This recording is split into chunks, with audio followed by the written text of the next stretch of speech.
Venezia, città in prima linea a combattere l'inquinamento, anche nel delicato trasporto pubblico locale, in particolare nelle linee di navigazione con motoscafi e vaporetti in laguna.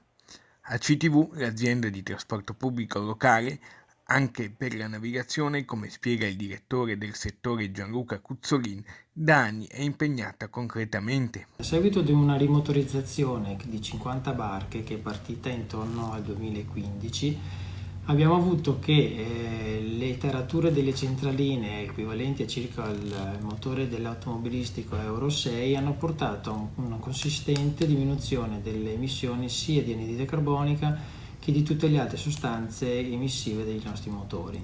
L'impegno non è affatto concluso e ci sono altri progetti in arrivo per rendere Venezia città sempre più green nel trasporto pubblico in laguna. Stiamo sviluppando invece un progetto di una nave con trazione ibrida, diesel elettrico. Il primo prototipo è in linea adesso, che si chiama E1 e lo stiamo sperimentando. Obiettivo finale: raggiungere l'impatto zero nell'inquinamento a partire dal Canal Grande. Se anche in questo caso l'applicazione del modello Waterbus ci confermerà la bontà dei nostri dati, procederemo alla rimotorizzazione di 35 vaporetti con trazione diesel elettrica e la potenzialità di poter andare in Canal Grande al 100% elettrico, azzerando completamente le emissioni in questo centro storico di Venezia.